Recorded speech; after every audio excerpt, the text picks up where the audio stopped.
प्रभु जीशु ख्रीष्ट अति बहुमूल्य नाम संपर्क इंडिया द्वारा प्रस्तुत कार्यक्रम नुआ सकालर आशार आज अध्याय मुझे स्वागत जनाए। प्रभु आपण मान प्रत्येक को बाहुल्य रूपे आशीर्वाद करूँ। मु प्रभु को धन्यवाद दिए जे आपण मान नियमित भाव में आम कार्यक्रम सहित जड़ित होती अन्य मान कार्यक्रम संपर्क में अवगत कराऊँ। दिन प्रतिदिन आम एकत्र एकाठी मिसी आम प्रभु को वाक्य ध्यान करुँ। प्रभु को नाम गौरव। आज प्रसंग होची मार प्रभाव। मार प्रभाव देखिए मार प्रभाव आम जीवन में प्रायतः सब बेले रही था। आम जो भाषा कहू ताकू मातृभाषा बोली कहुए और आम जीवन सारा के भूली न था कारण आम से भाषाटी माँ पेटरू शिखी था। मार स्वभाव मार गुण आम नहीं आसी था तेणु मार प्रभाव आम उपर बहुत थाए। आम अनेक विषय कहती ये माँ भाया करुँचा मो माँ ठारू शिखी मार प्रभाव। मुझे धन्यवाद देवाई चाहे से माँ मान को जो मैंने आम को आज पर्यंत एत सुंदर भाव कढ़ी आनी से प्रभाव से लालन पालन से जत्न मुझे कथिरे धन्यवादी अटे। माँ माने आप धन्य अटंती। माँ कौन परिचय माँ तो माँ मार पुणी कौन ना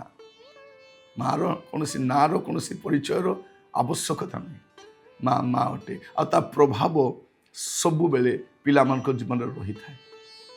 आज आम जड़े दीज विषय देखा जो मान जीवन में माँ प्रभाव बहुत थिला। प्रथम सामुएल प्रथम अध्याय ता 10 पद 11 पद कौन लिखा जाउछि पुणी हन्ना तिक्त मना होई सदाप्रभु निकट में प्रार्थना करू करू अतिशय रोदन कला। पुणी से को मानत मनासी कहला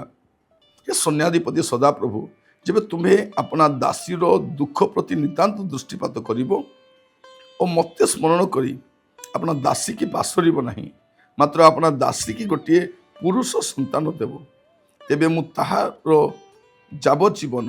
ताहाकू सदाप्रभु उद्देश्य दान करी और ताहार मस्तक क्षुर लगे ना। भावी देखु माँ कौन कहते कारण तांकर संतान नहीं गोटे निसंतान माँ से प्रभु पाखक जाइछन्ति प्रति वर्ष जाउछन्ति ए वर्ष भी जाइछन्ति आउ से अपना स्वामी इल्काना सहित जाइछन्ति आउ से लिखा जाछि हन्ना तिक्त मना होई सदाप्रभु निकट प्रार्थना करू करू अतिशय रोदन कला। अतिशय रोदन कला पुणी एक मानत मनासी कहला मानत करी कहउछन्ति प्रभु आपण को दासी को जदि आपण टिके देखिबे तार दुख प्रति दृष्टिपात करिवे ताको स्मरण करिवे आ पासरिबे नहीं मात्र आपण दासी की गोटे पुरुष संतान देव एटा से प्रार्थना करछन प्रभु गोटे पुरुष संतान देव ताको मु आपण को उत्सर्ग करिवे। आ प्रभु तांकर प्रार्थनार फलस्वरूप तांको गोटे पुत्र देले आ तांको नाम से देले सामुएल। सामुएल बोल रखिले। सामुएल माने कौन ईश्वर दत्त एटा ईश्वर मते देइछन्ति परमेश्वर मते देइछन्ति आ माँ प्रार्थना कर से पुटी को पाई प्रार्थनार फलस्वरूप से पाई आ से कौन बोली कहूले प्रभु मुझे आपण घरे आणिकी रखी। मोर प्रिय भाई भणी माने माँ प्रभाव देखंतु से माँ जड़े प्रार्थनाकारी माँ जो आम हान्ना विषय मन पकाऊ आम प्रार्थना जीवन विषय मन पकाऊ आउ से एमतीका जड़े माँ थिले जहाँ को प्रार्थनार चर्चा सब बेले करा जाए। बाइबल सबुठारु भल प्रार्थना इफेक्टिव प्रार्थना सेटा होची हान्ना को प्रार्थना जो प्रार्थना रे शब्द कम थिला अश्रु बेसी थिला वेदना बेसी थिला कष्ट बेसी थिला आउ से वेदना कष्ट रु जात गोटे संतान से होचंती सामुएल जे प्रार्थना द्वारा जन्म होइचंती गोटे प्रार्थनाकारी माँ गोटे छुआ को जन्म दीछे आ कालक्रमे जितेबले लेखा जाउछि बाइबल गोटे पद तांको विषय लेखा जाए गीत संहिता 99 तार 6 पद ताहांको जाजक गण मध्य मूसा और हारण और ताहांको नाम रे प्रार्थनाकारी मान मध्य सामुएल से माने सदाप्रभु निकट प्रार्थना कले और से उत्तर देले कौन लेखा अच्छे बाइबल रे अनेक प्रार्थनाकारी अच्छंती अनेक प्रार्थनाकारी आप देखिए दाऊद भी जड़े प्रार्थनाकारी दानिएल भी जड़े प्रार्थनाकारी चिरिमियो भी जड़े प्रार्थनाकारी किंतु ए प्रार्थनाकारी मान मध्य सामुएल कहीं मार प्रभाव माँ जड़े प्रार्थनाकारी माँ आर पुत्र मध्य जड़े प्रार्थनाकारी माँ जमीती रहिबो पिला सेमती रहिबो पिलांको परे मार बहुत प्रभाव थाए माँ माने प्रभावकारिणी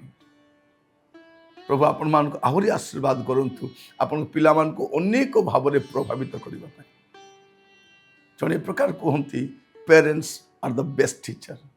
माँ ठारू भलो शिक्षक बापा ठारू भलो शिक्षक किए ही पारे आज आमान को परिणति बयस अनेक कही पारुछु एटा मो माँ मते सिखाई एटा मो माँ मते करबा पय कहिथिले मो माँ मते एटा सिखाई तो एबे भी मु सेया करूची आ मो पिला मन को कहूची मो माँ मते सिखाई मु तो मन को सिखाई तो माने मध्य तुम पिला मन को सिखाइबो मार प्रभाव पुरुषानुक्रम रे थाए जे भलो माँ हुंतु कि खराब माँ हुंतु प्रभाव थाए एठी आमे देखुछु जने प्रार्थनाकारी माँ गोटे प्रार्थनाकारी छुआ को जन्म दूची गोटे प्रार्थनाकारी माँ गोटे प्रार्थनाकारी छुआ को सामुएल माने प्रार्थनाकारी मान को मध्य गोटे अनन्य प्रार्थनाकारी गोटे यूनिक प्रेयर वॉरियर से होचंती सामुएल सामुएल और से छोट बेलू प्रभु को घरे बढ़ी प्रभु को रोब शुणी प्रभु को कतरे गुहारी करिसेंती कारण मार प्रभाव तांको जीवन रे अछि आज मु कहिबा पई चाहे मार प्रभाव आमान को जीवन रे अनेक मात्रा रही थाए प्रभु आम प्रत्येक को आशीर्वाद करंतु आज वाक्य शुणा समय आम प्रार्थनार सहित विशेष करी माँ मान को कहिबा पई चाहे आसु आम प्रार्थनार सहित गोटे निष्पत्ति नौ प्रार्थनार सहित आम आग को बढ़ू प्रभु आम को प्रत्येक को साहाय्य करंतु अनुग्रह करंतु आप देखिए द्वितीय तिमोथी तार प्रथम अध्याय 5 पद एठी मध्य जनक जीवन में मार प्रभाव को देखिपारे कारण जो अकपट विश्वास तुमर मातामयी ले और तुमर माता यूनिकी ठारे थिला पुणी तुम्हारे मध्य रही अच्छी बोली मोर दृढ़ विश्वास तुमर से अकपट विश्वास विषय मु संवाद पाई अच्छी माँ को ठार कौन पाई माँ को ठारे जो अकपट विश्वास थिला अकपट विश्वास थिला सेटा कहाँ ठारे अच्छी तिमोथी ठारे अच्छी मार प्रभाव देखंतु केमिति थाए प्रत्येक माँ मान को कहिबा पई चाहे छुआ माने आपण को पाख रहिला बेले ताको तैयारी करि थांतु माटी पिंदुला नरम थिबा समय ताको आकार दियंतु आकृति दियंतु देखिबे परिणति बयस रे मध्य से विभ्रांत होब नै पथभ्रष्ट होब नै प्रत्येक माँ मान को कहिबा पई चाहे आपण को प्रभाव जीवन सारा रही प्रार्थना करिबा अछि माँ मान को मोर प्रार्थना माँ माने प्रत्येक आज गोटे ए प्रकार एक निष्पत्ति नियंतु जे पिलांको ऊपर यथेष्ट यथेष्ट उत्तम प्रभाव विस्तार करेंगे आसतु प्रार्थना करने अनुग्रहकारी पिता आमे आपन को धन्यवाद दौछु आमे आपन को प्रशंसा करुछु आपन को जयगान करुछु प्रभु माँ मान को धन्यवाद दूची माँ मान जत्न पाई सेवा पाई आमान को प्रति लालन पालन पाई धन्यवाद दूची अनुग्रह कर प्रभु जेपरी सेमानकर प्रभाव आम जीवन में सब बेले रही आ उत्तम प्रभाव विस्तार कारण माँ ही पार दया कर धन्यवाद दूची माँ मान को प्रभु आमे से परिमाण रे आम माँ मान आमे किछि करि पारि न थाउ ସେମାନେ ଆମଠାରୁ କିଛି ଅପେକ୍ଷା ବି କରନ୍ତି ନାହିଁ ପ୍ରଭୁ, କିନ୍ତୁ ଆମ ପ୍ରତି ସବୁବେଳେ ସେମାନେ ଉତ୍ତମ କର୍ମ କରିବା ପାଇଁ ତତ୍ପର ଅଟନ୍ତି। ମୁଁ ପ୍ରାର୍ଥନା କରୁଛି ପ୍ରତ୍ୟେକଙ୍କୁ ସାହାଯ୍ୟ କର, ଉତ୍ତମ ସ୍ୱାସ୍ଥ୍ୟ ଦେଇ କଢ଼େଇ ନିଅ ପ୍ରଭୁ, ଆଉ ପିଲାମାନଙ୍କୁ ମଧ୍ୟ ପ୍ରଭୁ ଉତ୍ତମତାରେ ଚାଲିବା ପାଇଁ ସାହାଯ୍ୟ କର। ଆପଣଙ୍କ ଦୟା ସର୍ବଦା ଉଭୟଙ୍କ ପ୍ରତି ବର୍ତ୍ତି ରହୁ। ପ୍ରାର୍ଥନା ଶୁଣିଥିବାରୁ ଧନ୍ୟବାଦ, ଯୀଶୁଙ୍କ ପ୍ରିୟ ନାମରେ ମାଗିଲି, ଆମେନ୍। ପ୍ରଭୁ ଆପଣମାନଙ୍କୁ ପ୍ରତ୍ୟେକଙ୍କୁ ବାହୁଲ୍ୟ ରୂପେ ଆଶୀର୍ବାଦ କରନ୍ତୁ। ମୁଁ ପ୍ରଭୁଙ୍କୁ ଧନ୍ୟବାଦ ଦେଉଛି ଆଜିର କାର୍ଯ୍ୟକ୍ରମ ପାଇଁ। ପ୍ରଭୁ ଅନୁଗ୍ରହ କଲେ ଆସନ୍ତାକାଲି ନୂଆ ଅଧ୍ୟାୟରେ ଜଡ଼ିତ ହେବା। ବିଦାୟ ଦିଅନ୍ତୁ। ନମସ୍କାର।